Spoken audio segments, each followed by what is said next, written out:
Westeros of Harrenhal. My name's Simon. And I'm Mackelly. Thank you for joining us for episode 218 of our chapter-by-chapter book review of A Song of Ice and Fire by George Martin. Today we'll be discussing chapter 74 of A Storm of Swords, that's Arya 13. And as always, we're going to chat about the chapter and try not to spoil any future plot points for you. And hopefully we're going to provide you some entertainment along the way. We'll summarise what happened, discuss our thoughts on it, provide some useful background, compare it to the television show, indulge in a little pedantry, and cover some relevant news and listener correspondence. Be sure to check out the show notes, they'll provide some additional information about the characters, geography, etc. of this chapter. How are you, Mackelly? I'm doing well. I'm doing all right. It feels like a long week. It's only Wednesday, and I feel like it's Thursday evening already. I guess it's because we just had a 4-day weekend, and yes, we're Thanksgiving time here in the United States, and yes, we've been working together this week quite a bit, which is unusual. I have imposed a bunch of work on everybody that we work with, and you have. Yes, you have. Nobody's happy, believe me. Not of your own fault, though. You're just the messenger. I've begun to question that, actually. I've begun to question whether or not I've brought this upon myself, because basically I asked the question, and then those in charge said, "Yes, let's do that." And, I didn't know that bit.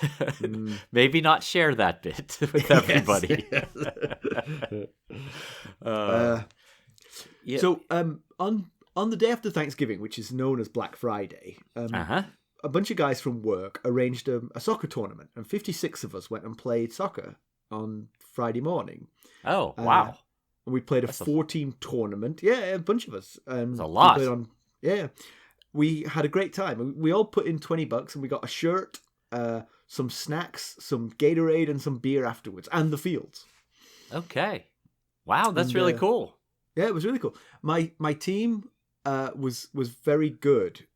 We drafted teams to make the teams as close as possible, but we had a bunch of, it was mostly guys we worked with, but there was also some sons and like friends of sons.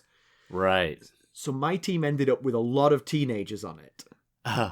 That's either really good or really bad. Well, that was the thing. We were like, it's a chance. If they're not as good as we think they might be, then my team could be really terrible. Turned out they were all sensational. Really good. And so my team won the tournament, and nice. We dominated, and we still had fun, but it was a little bit unfair just how good these kids were. But and they didn't get tired either, I bet. No, God, no. They were all, they were so good. But they, one of them was being scouted by a Division 1 college. So. Oh, wow. That's good. Kind of level, yeah. So the reason I bring this up is because it was a funny story. So my team was very bimodal in its distribution of ages. We had this little lump at sort of 16 to 18. Then we had a big emptiness. And then beyond 40, we had another sort of mountain of the rest of us. Kind of thing. Okay. And one of the team at one point said, "Oh, God, does anyone have any ibuprofen?" One of the over 40s. Sure. Yeah. And one of the teenagers said, "Have you got a headache?" Can possibly fathom why you might need it otherwise. You're just out running around for hours and hours.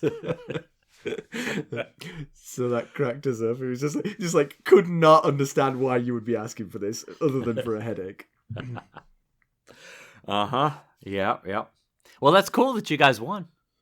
Very good stuff. Yeah, I mean, it wasn't a very meaningful tournament. I mean, like, I wasn't like... No, but it's neat. Yeah, I always enjoy winning, believe me. Yeah, absolutely. One of the few things I ever won as part of a team was back in my golf writing days when I wrote for a particular national golf media outlet, and we were at a pro-am, and it was a Hooters Tour pro-am, and my team won the pro-am, and I got a Hooters golf bag that's been in my attic for, I've never actually used it, but I've had it for like 20 some years. So it's orange and white and obviously a Hooters bag. Yeah, and it says Hooters down the side, yes, in very large letters. Yes. Yeah, I mean, you're making a statement if you go playing golf with that over your shoulder. I am. I definitely would be, yeah. I've never actually put a club in it, but I also haven't gotten rid of it, so, you know. There's something. Yeah, the time could come. Well, congratulations. So who was your pro? I don't. It was a Hooters Tour Pro. I mean, that's a pretty low. I don't even. I It doesn't see. even exist anymore. I The see. tour. So not the highest level of pros. No, it was not a PGA Tour event. It was a Hooters Tour event. So, but there were Hooters girls driving the cart. The alcohol and snacks carts around. I kind of imagined that your foursome would be like you, some low-level pro, and two girls in orange short shorts. Are those called hot pants? Is that what those are called? I don't know. Maybe. I don't know. It was not. In fact, it was four members of the staff with the golf media outlet that I worked at, and one touring pro. I see. So. But Hooters ladies driving you. Driving the carts, the alcohol carts and things. Oh, of that did you have to walk? Was it like real rules? Did you? Oh no. We had our own carts too. Do you know? You were mentioning Black Friday, and the Ray family did something over Black Friday that we hadn't done in, I'd say, 10 years. And no, the answer is not get along for a full day. Oh, come on! There's so many jokes here. I know, right? Go on. Our friend Dan, who designed our new logo, yes, Ghosts of Harrenhal design with the raven on the microphone and the fire and ice behind, he is starting a photography business, and he's trying to build his portfolio, and he asked if we would allow him to take family pictures of us. So we got all decked out as we could be anyway. And went and had family pictures taken. And Dan did a great job. He was very professional.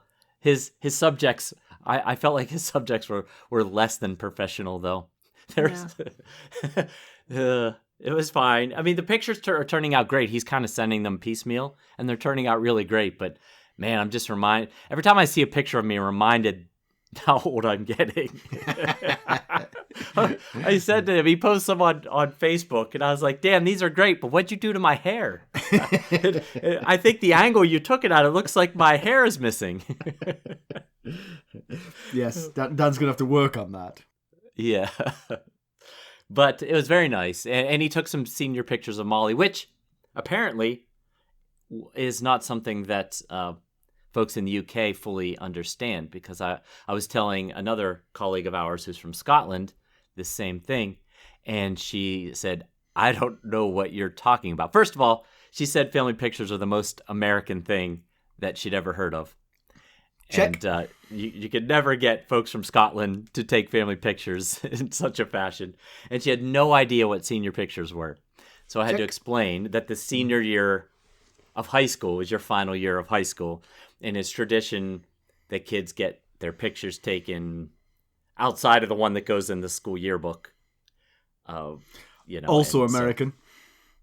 Yes.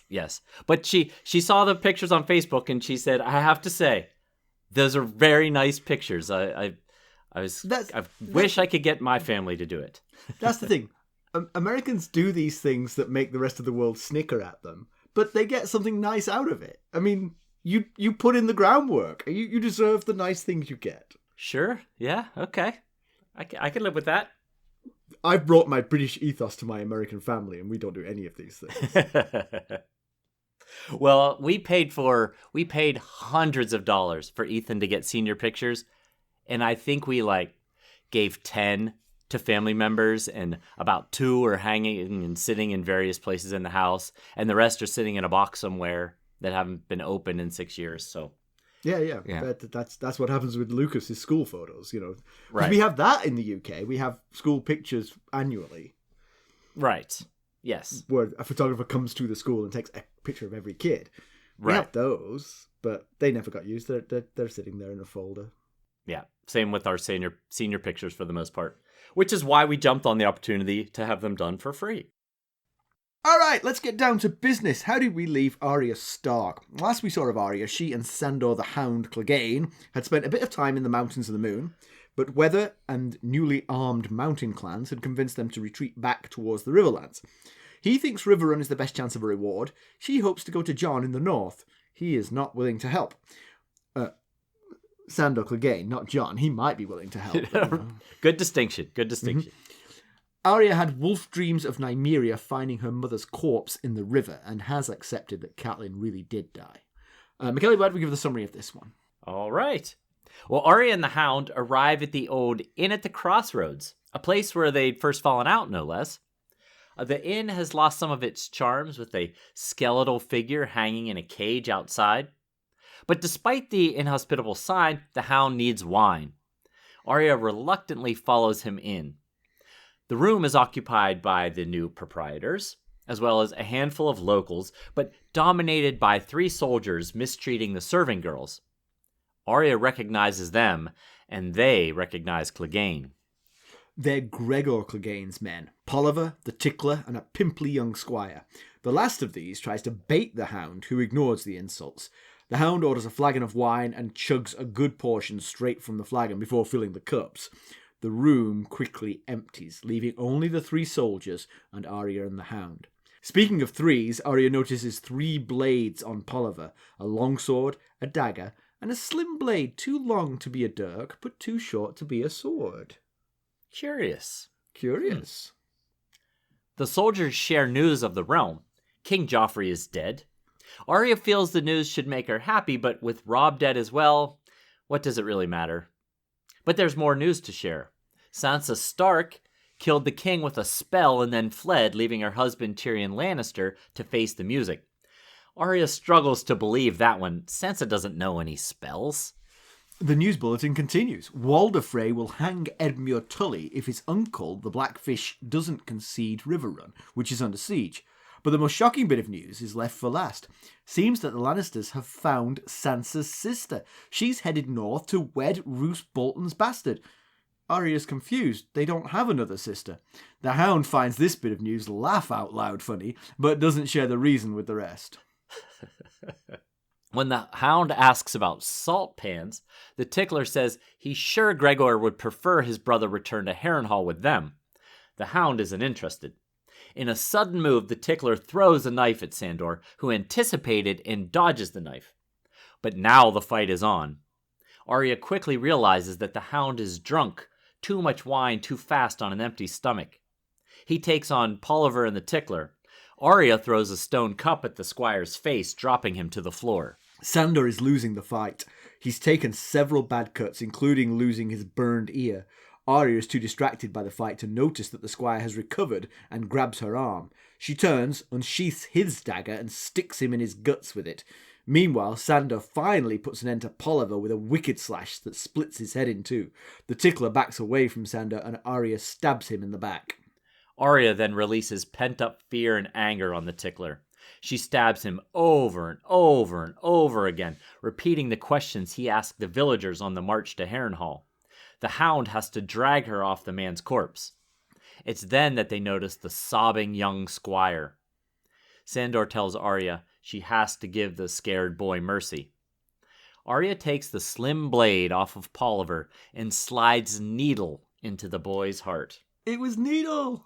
It was Needle. I'm sorry for celebrating the recovery of Needle when this poor child just died. But yeah, it's kind of an awkward time to be celebrating, but at the same time, Needle's back. Yeah. The pair leave and head for the salt pans. The Hound is weak and losing blood fast. That evening, Arya cleans and dresses his wounds. Later, Arya recites her nightly prayer and feels odd leaving out Polliver, the Tickler, Joffrey from the list. She also realises she's left the Hound out too. But she reminds herself of Micah's fate, admitting she didn't know him that long, and throws the Hound on her list, along with a Valar Morghulis for good measure. The next day, the Hound falls from his saddle and can go no further. He wants Arya to give him mercy, but she hesitates. Through sobs, he reminds her that he killed Micah, and he says that he should have raped Sansa. It doesn't have the effect he's hoping for, though. Instead, Arya rides off on Craven, leaving the Hound to die of his wounds. 6 days later, she arrives in Salt Pans. She sells Craven to a woman who openly rips her off, assuming the scroungy-looking girl stole the palfrey. Arya offers the coins to a ship captain for a passage to Eastwatch. The man says it's not enough money and it would not matter. They are headed for Bravos. Thinking quickly, Arya digs out the old iron coin Jack and Hagar gave her and gives it to the captain. She then confidently says, Valar Morgulis. The stunned captain offers her passage and her own cabin. Wow, that's a quick turn of events there. Jack and Hagar said it would bring her to Bravos. I mean, he was... Yeah. It obviously has some power. Yeah. Yeah. So I told everyone at the end of last chapter, 2 old enemies and 1 long-lost friend. And... Needle. Needle was the long-lost friend. How cool. We've got Needle back. Yeah. Which, I mean, especially for Arya, because, I mean, she's so detached from all of her family. It is a connection to, and a connection to one of her living relatives, no less, which has got to be exciting for her. Yes. For someone that's lost as much as she has, to be reconnected with something from a simpler, more innocent time that means so much to her, I'm sure will mean a lot. I know you absolutely hate it when I do this kind of thing to you, but does she believe that Rickon and Bran are dead? She does, yes. She does. She was in Harrenhal. She was in Roose Bolton's chamber when the news was revealed. Yeah, so I mean, really, she only has Jon and Sansa left, right? In her mind. And in this chapter, she thinks, with Sansa having fled, that she's the last Stark because Jon is technically a Snow and he's stuck at the wall anyway. Right, that Sansa must go into hiding and so can never reveal herself as a Stark because of what she's done. Sure, yeah, that would make sense.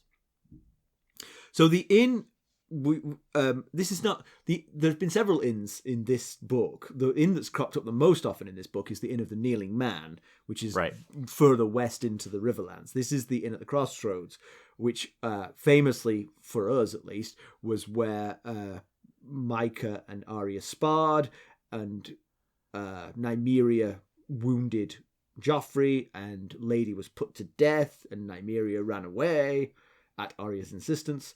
So this is where all that happened. And if I remember rightly, the proprietress was Masha Heddle. Masha Heddle, yes. It still upsets me that Tywin killed her, and it was just totally unnecessary, leaving her in that.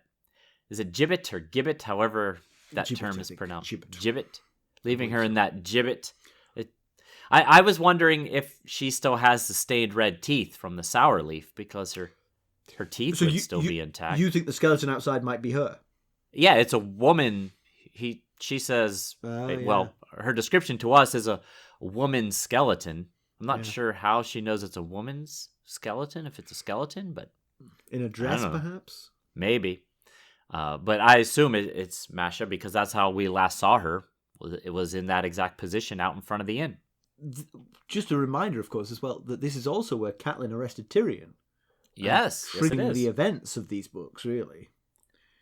Yeah, yes. Triggering the war that is still going on here. So yeah, definitely. So Polliver and Tickler, we've never quite lost sight of them because of Arya's prayer, but remind us who they are. The Tickler I got, because the Tickler is the one who butchered everyone. Yes, correct. And wanted to know whether there was any gold buried in the village and that kind of thing. And so those are the questions she fires back at him as she stabs him to death over and over and over again. But who? Right. Primarily, he was looking for Beric Dondarrion, and also asking those other questions. And regardless of if the villagers cooperated or not, he tortured them to death. So he's on Arya's nighttime prayer list for obvious reasons. Yeah, but Polliver. So Polliver, he was involved in that same group of Gregor Clegane's men that captured Arya, Hot Pie, and Gendry, and then Lamy, who was killed before the march from the God's Eye up to Harrenhal. He was added to her nightly prayer list for taking Needle. So, Well, she could have just taken Needle and left him alive, really. Well, the Hound. Yes, true. The Hound had something to say about that when he took the guy's head off. But the last we saw of Polliver, he was leaving Harrenhal with Tywin's army. He was part of Gregor Clegane's van, and he was wearing Gendry's bull helmet at that time, which there was no sign of in this chapter. Oh, because you'd think she would have mentioned that. Yeah, she would have mentioned it if she'd seen it. So obviously he lost it along the way somehow. The pimply squire, we never get his name. We don't know who he was. He was just in the wrong place at the wrong time. But I will say he is rather the author of his own demise, because Polliver and the Tickler were well happy to not engage with Sandor Clegane. But the pimply squire triggered all this with his drunken mockery of the Hound. Learn to read a room, man. Exactly. I mean, come on. I know he was drunk, but when adults in the room are clearly disquieted by the Hound's presence, it's time to just shut up and sit quietly. And he was saying things like, "Is this the puppy that piddled in the rushes and ran away?" And, right. And Sir said he tucked his tail between his legs when the battle got too warm in King's Landing. So, just really dumb things that you don't want to say to a man of his size and demeanor. I mean, quoting what the Mountain said about his brother is actually, that's not the end of the world. But I would want the Mountain between me and the brother when I say those things. You know what this guy said about you? That would be the way to do it. Hide behind him, pop your head out from around his hip or something. So Arya and the Hound hear the news from the realm, and we get to see how they react to it. Joffrey's death, which of course is huge news, and I mean, really she trims down her prayer a lot in this chapter. But she does. That's the first of them. Joffrey's gone. Sansa's accused and fled. That Tyrion and Sansa were married. That was a piece that came out. We didn't even bother to mention that in the summary, but she fled, leaving her husband to face the music. It was like, wait a minute, Tyrion and Sansa were married? Right. That the Mountain holds Harrenhal, that Riverrun is under siege, and that Arya Stark, although they didn't name her as Arya, but presumably Sansa's sister, she'll figure out if there isn't another sister, who could this be? It's you, Arya. You've been found, and you are to marry Ramsay Bolton, and it must be confusing. Yes. I feel like there's three primary bits worth discussing out of the news of the realm that we get here. The first one is funny, that the Boltons have Arya, and the Hound gets quite the kick out of that. It's something like they found the sister she's meant for Bolton's bastard, and Arya totally misses the fact that the irony, how funny this is. She thinks it's just a mistake. That wait, we don't have a third sister. Who could they be talking about? But there is a serious aspect to that, which is, I mean, presuming Arya's story is not over for this book, she's now got a reason to dislike the Boltons, because the Boltons would not be gifted Arya Stark had they not done some great service to the Lannisters. Right. So yes. But actually, just let's noodle on that. Did she see the Boltons fighting the Stark men at the Twins, or was it too confusing? It was. I can't recall specifically, but she may have noticed that there were. But anyway, Boltons. This would be confirmation for her. So, right, the Boltons are now on her. The Boltons are going to get added to that prayer to make up for all the people she lost in this chapter. She's got to add some more. She's not going to have anything to say before bed.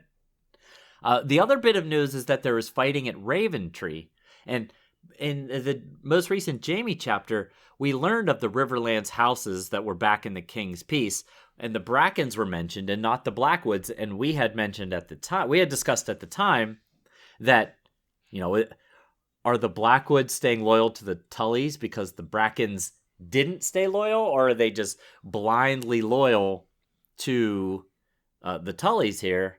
And of course, we discover in this chapter that the Brackens are sieging Raventree, which is the seat of House Blackwood. So, that figures that those two were, as soon as the opportunity presented itself, they were going to be at each other's throats. Exactly. One of those two houses is always under siege by the other one, constantly. Right. Yes. And the third bit is that Walder Frey is threatening to execute Edmure Tully if his uncle Brendan Blackfish Tully doesn't give up River Run. Right. A logical threat to make. Yes. And we're more inclined to believe that one. We're more inclined to believe the last two because A, we know the first one is incorrect in some ways. Right. But we also know that they're getting their information wrong about other things from further away. But Raventree and the twins are in the Riverlands, and so this is kind of local knowledge that Edmure is going to be executed. So more reliable. The length of the communication spans from King's Landing, for instance, mean that Sansa killed the king with a spell becomes the fact rather than stupid made-up nonsense. Fair point. Yes, that's true. It is much closer source for the information. But, the problem with this threat is if he does execute Edmure, then the Blackfish would have no reason to give up River Run. True, which makes it an empty threat. So, but kind of. I guess you put a target date on it, You've got 3 days to give up River Run or I kill him. That's the way you do it. But I guess so. In 3 days, though, if they kill Edmure, then, River Run, the whole thing about River Run is it's so difficult to siege because, it's which is kind of an island out there. But you march Edmure to the walls and you say 3 days from now, you'll see this guy die unless you give up. Yeah. Like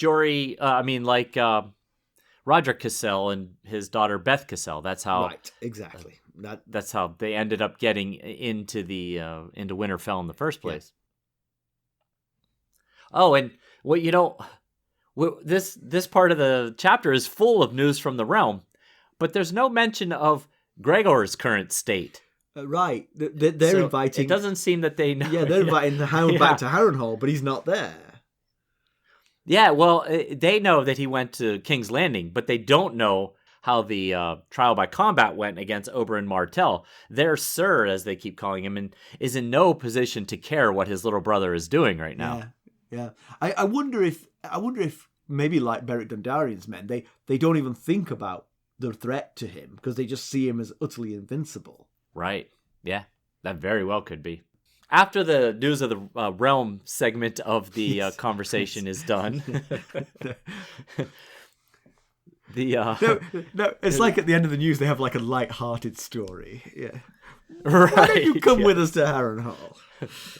Yes. The Hound asks about salt pans, and they're like, I don't know about salt pans, and the Tickler says, I think that your brother would rather you come back to Harrenhal with us or to King's Landing. And the Hound has no interest in doing that.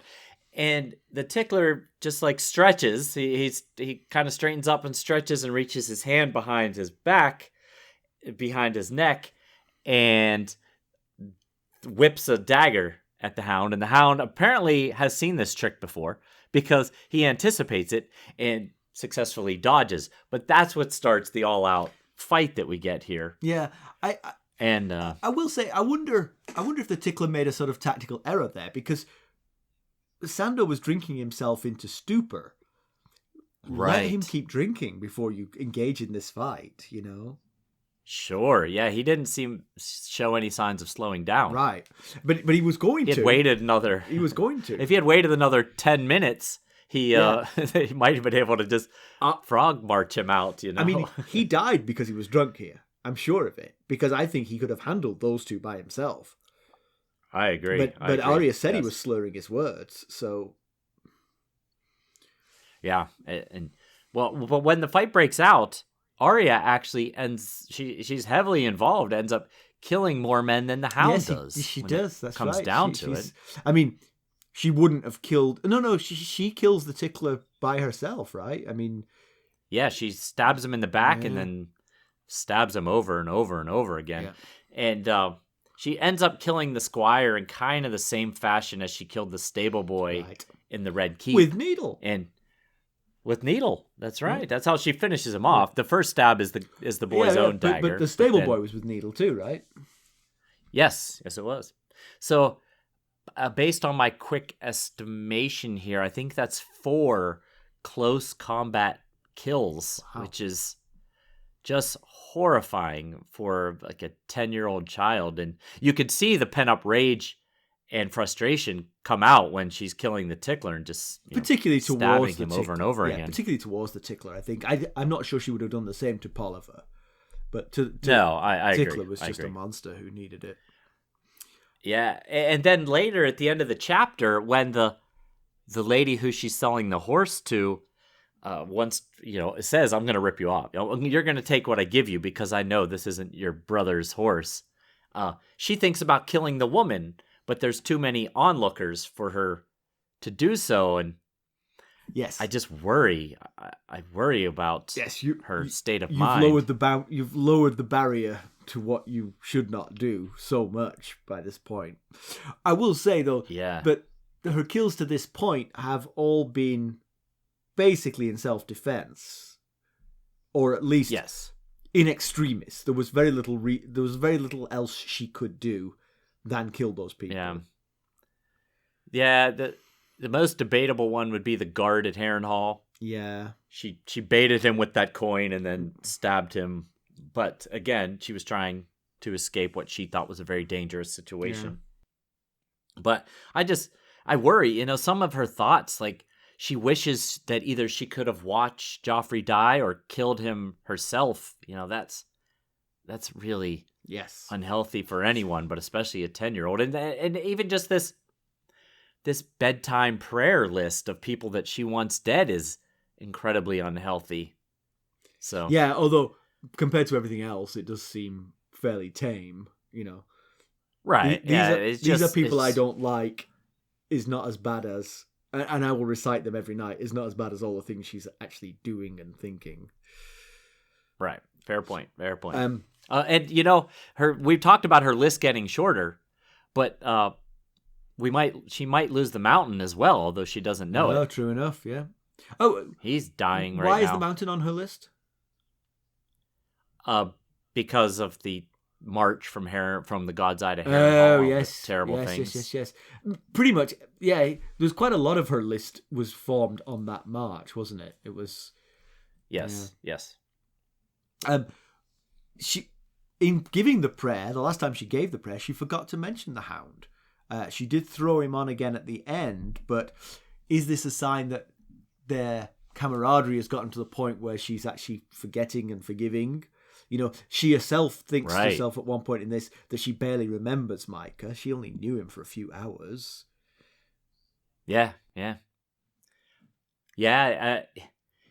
have to imagine that when you've ridden so long and you've tended a man's wounds, that it's hard not to make a connection. Right. She's been through way more with the Hound than she ever did with Micah, Right, yeah. But it's kind of like the original sin for him here. She can never quite forgive him.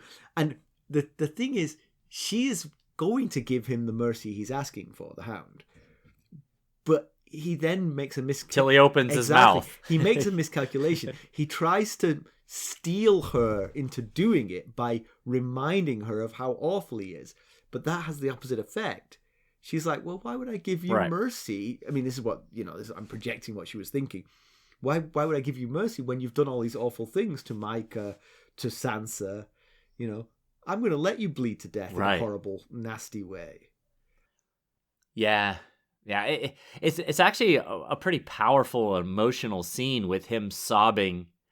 Yet while he's sobbing and asking her for mercy, speaking of these horrible things that he's done, like killing Micah and laughing about it, and the things that saying things that he wishes he had done to Sansa, like he wishes he had raped her and ripped her heart out, and it's you can tell as an adult reading it, you can tell that what he's trying to do here, but she's not picking up on it. It seems, and you just feel like you can imagine that the trauma that he suffered as a child kind of halted his emotional development in certain ways, and it just, you can feel his pain, and he feels like a huge man inside a child's mind whose face was burned by his brother. Yeah. It is kind of like a sad moment to lose him, though, because his character was always an interesting addition to the book. And to lose him just at the point where Arya is forgetting about Micah and forgetting to include him in her prayers, it's kind of like maybe there's a new future for Sandor in this book, and then he gets killed off. It's very George Martin. Oh yeah, definitely. I all good points. Yeah, it does feel like this could have been a new start for him, possibly, especially if they got to Salt Pans, they were going to try to go to the Vale. Maybe he and Arya would have continued to develop their relationship. Yeah, and maybe that would have been good for him to have a young girl to take care of, and might mellow him a little bit. So where is Salt Pans? Help me. So Salt Pans is on the very far west coast of the Bay of Crabs, where the Trident spills into the Bay of Crabs. The peninsula of Crackclaw Point separates Blackwater Bay from the Bay of Crabs. Right. So Salt Pans is kind of just straight due north of King's Landing and south of the Mountains of the Moon. Okay, gotcha. So when Arya gets there, she tries to sell the horse to the lady. The lady is convinced that Arya is not well born, incorrectly, but understandably. And also, it's also a good reason to justify fleecing her as much as you want. Yeah.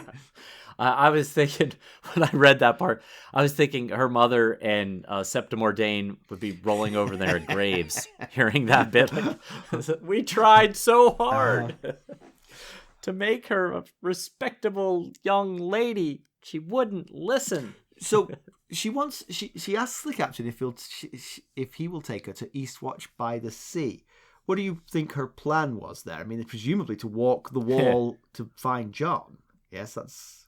Yeah. It's probably best, honestly, that he rejected that idea because, what was... I mean, she's a child, so her plans aren't fully formed here, but I don't think she has any idea how far of a distance it is from Eastwatch by the Sea to Castle Black. And I don't think she has proper attire. What's she going to do when she gets to Eastwatch? Yeah. So, yeah. And when, let's say she made it all the way to Castle Black, little does she know, but Jon is not in a great position to host his little sister right now. True. And plus, I mean, you can't even say to the Night's Watch, hey, I've come to visit my brother. They'll be like, well, he's not your brother anymore. He's our brother. Right. It's not like they have family visitations, Yes. And so the captain says to her, when she says, I want to go to Eastwatch by the Sea, he says, there's only war, cold, and pirates in the north, and so, none of that is for us. And he mentions that he saw a dozen pirate ships headed north when this ship was heading into Salt Pans. And that feels an awful lot like Salador Sands' ships taking Stannis to Eastwatch by the Sea. I didn't make that connection, but that's absolutely what he meant. Yeah. Interesting. So the coin changes his mind. She says Valar Morghulis, and the captain responds Valar Dohaeris. And they mean... What do they mean, Mackelly? Valar Morghulis means all men must die.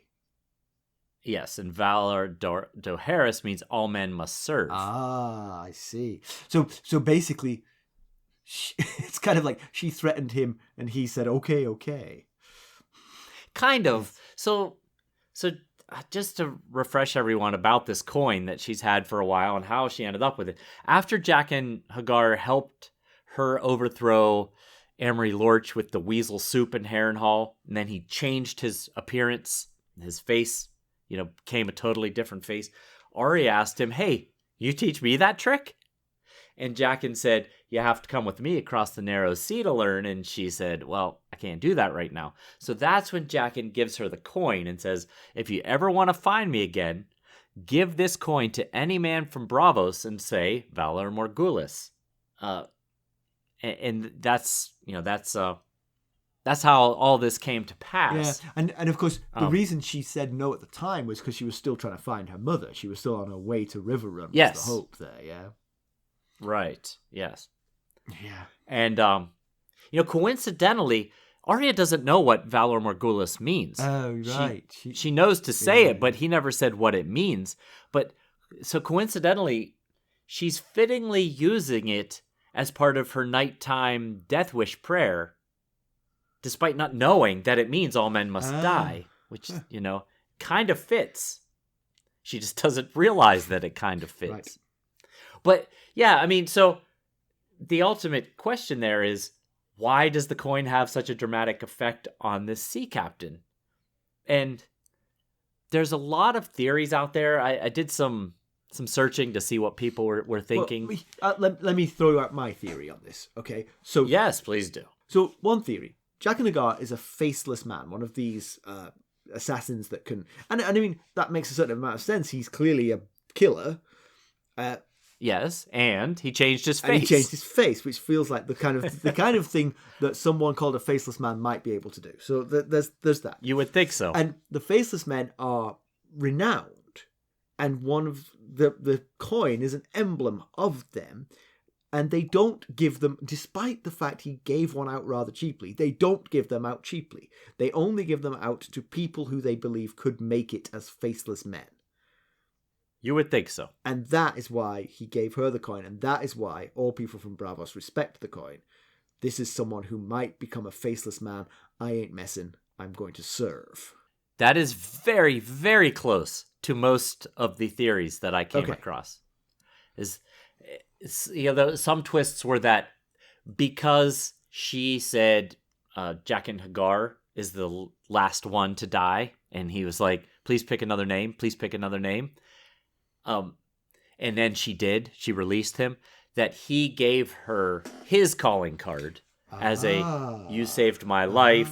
Here is my calling card. So possibly this Bravasi captain thinks that she is a faceless man. Oh, I kind of like that, actually. Not like a recruit, but actually a faceless man. I like that more in many ways, because I don't like her being a recruit, because she's a child who threw a pot of soup at someone. She's not a faceless man, Right. But the captain doesn't know. She strong-armed Jaqen H'ghar into a trick, and therefore he had to give her something of value. Right, exactly. That's one of the more frequent theories that I came across. And it makes sense. I think there's a lot of things that add up in that theory. Well, why don't we move on to some background, Mackelly? All right. Well, so the pimply squire offered his father's gold for help getting him to a maester. So clearly the boy comes from some kind of nobility, or so it would seem. And when Arya and the Hound take the boy's cloak to make bandages for the Hound's wounds, Arya describes the cloak as being green with the green arrow on a white bend. And that perfectly describes the sigil of House Sarsfield. Now here's what I can tell you about House Sarsfield. It's a Westerland house, and I just told you about the sigil, and their house words are said to be true to the mark. Okay. We know that some Sarsfield men were with Tywin at Harrenhal because Arya saw their sigil when the army marched from the castle. And speaking of Sarsfield men, the only known other Sarsfield man is Sir Melwyn Sarsfield and his wife Cheryl Swift. I don't know Melwyn's relationship to the squire nor his role in the house, so can't help you much more there. As far as house history goes, all that I know is that the house was formed through the union of first men and Andal nobles. Okay. Very long time ago. Very good. So they're a pretty old house. I knew a Sarsfield. I knew a member of House Sarsfield. I mean, just a guy with that last name. No. Really? Wow. It's not that weird, is it? That's pretty cool. I admit I've never known a Lannister or a Stark, so... Well, that's not true. I do know a Stark, actually. There's a famous Australian cricketer called Stark. Okay, there you go. In comparison with the television show, the fight in the inn most assuredly does happen, and it does involve Tickler and Polliver, but it is a slightly different point in Arya's journey, and Sandor is not injured during that fight.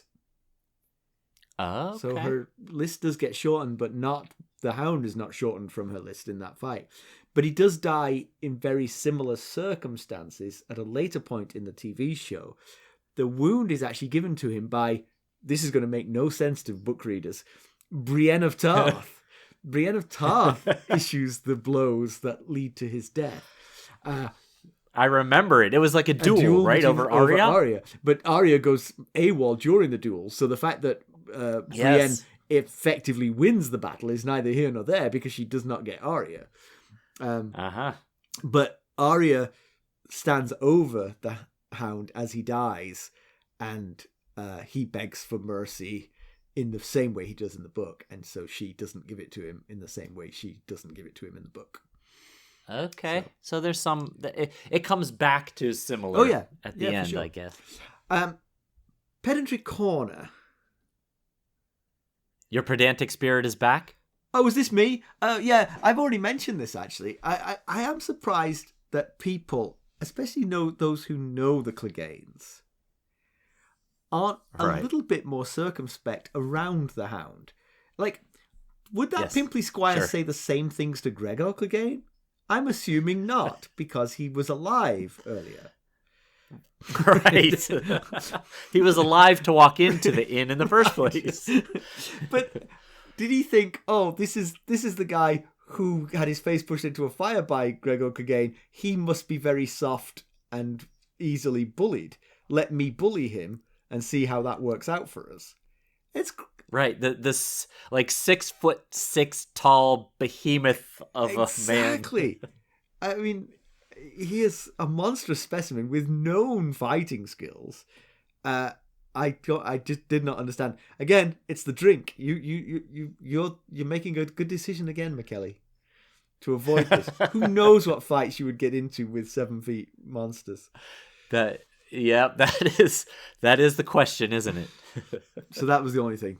But again, I can't really claim that one because it is a character decision. It is. That's right. So it's just a talking point at this point. News and notes. So this might be one of my favorite news and notes that we have ever done. This news and notes is chock full of the coolest things. Okay. So I'll start with Spotify released their Wrapped thing that they do today. It's kind of like a year-end... I know what we're talking about. A year-end wrap-up. Yeah. Yes, a year-end wrap-up. They do it for listeners and they do it for podcasts. And it really, every year, it provides some humbling statistics. And this year was right up there. Some of my favorite stats were that this year we were streamed in 116 countries. Very cool. In fact, in this stat, India was the number 2 country for most new listeners. Whoa, that's interesting. I was really surprised by that. It goes the United States 1, India 2, Canada 3, Germany 4, and the Philippines round out the top 5 for our new listeners. Wow, in 2023. I have to take a world tour to visit everyone. I know, right? Our Spotify followers were up 142% this year, 2023. So, and this might be my favorite stat of all, so I saved it for last. So they gave us a top 10, a top 5, and a number 1. So, of our listeners, that we were in the top 10 of their most listened to podcasts. On Spotify. This is only Spotify. Yeah. 6,600 listeners had us in their top 10. Yes. Nice. 4,500-ish had us in their top 5. Nice. And 1,300 of our listeners, we were their number 1 podcast that they listened to all year long. Wow. So that was really neat. That is awesome. It was very neat. And I will say, I have seen, like I said, the Spotify does this Wrapped for podcast listeners as well. And I've been seeing messages coming in on our various social medias, and I've been so busy today with that work you levied on me and preparing for tonight's episode that I haven't had a chance to look yet, but I promise I will look and I will respond and I will love all the stats and all the things that you've sent. Well, us. thank you all. By the time you hear this, I will have done it. Yes. Thank you all. That's fantastic news. Also great news, we've got 2 new Buy Me a Coffee sustainers. Devin joined as a landed knight and Seabrock as a squire. That's awesome. Thank you so much. Yes, thank you. It's very cool, and we so much appreciate that. I actually know a Seabrock. I wonder if that's the one I know. I know someone whose last name is Brock and whose first initial is C. So I might have to ask if that person is that one.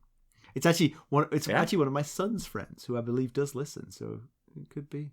Okay. All right. Cool. Bless if it's you. I mean, thank you anyway, Seabrock. Appreciate it.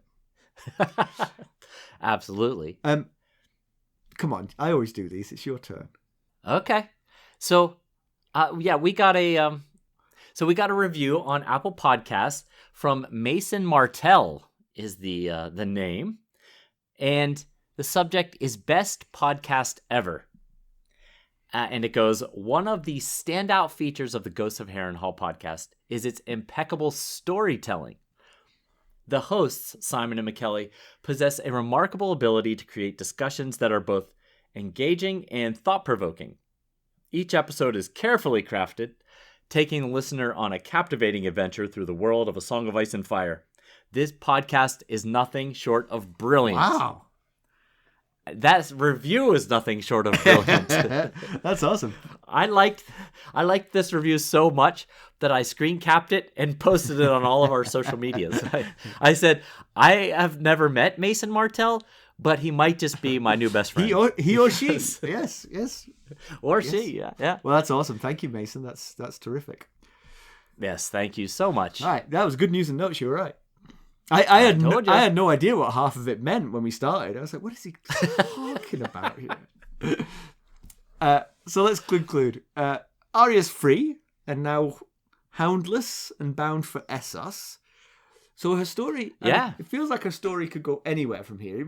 It must be an interesting point for the writer to have this. You know, you've taken this character and you've dragged them through the mire. Oh, absolutely. Like nobody else in the book. Exactly. Just awful. And now you've given her the world as her oyster to a certain extent. She's got this free pass to Braavos, which might get her something. We don't know what.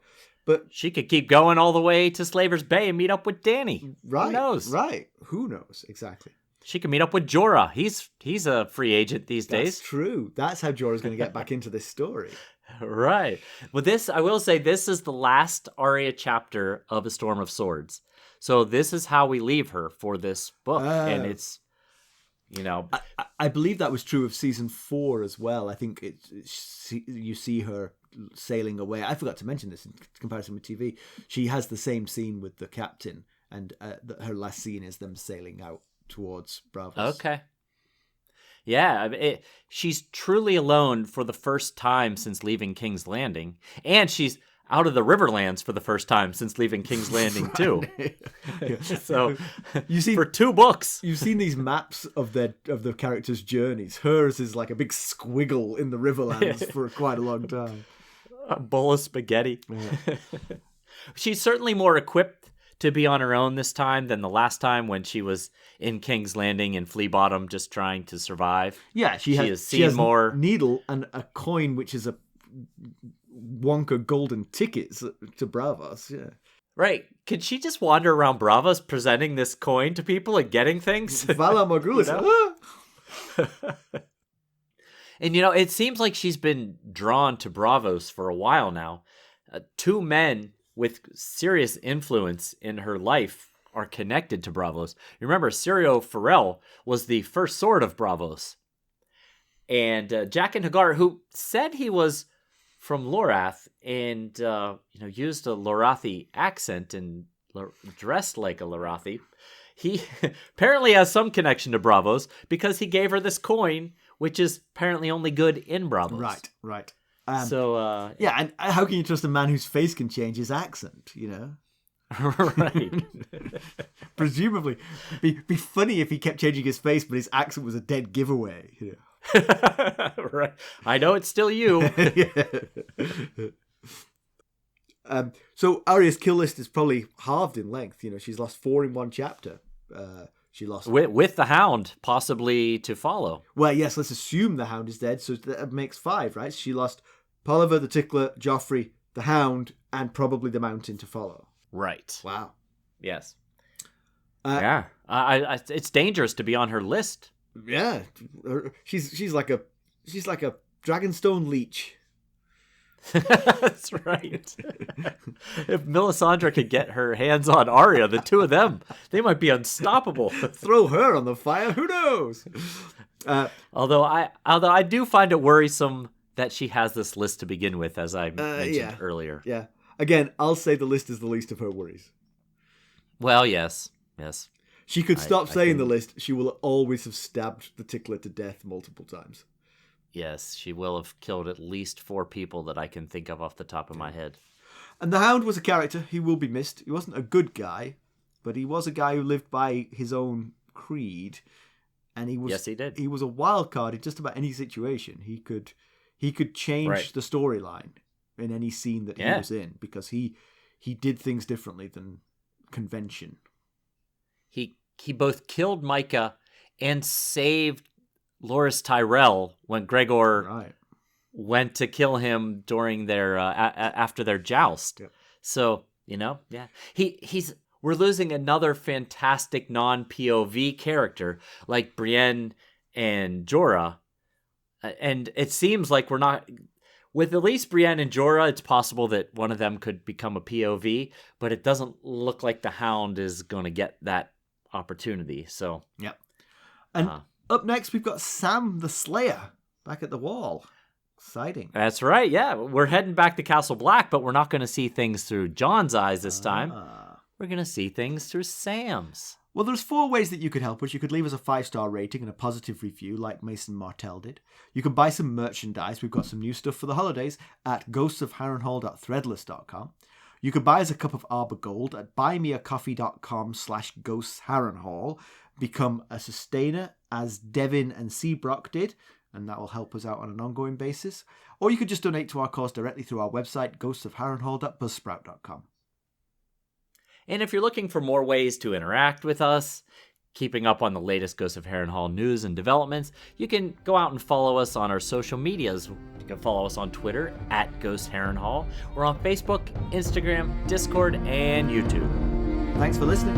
Thanks. Bye. Bye.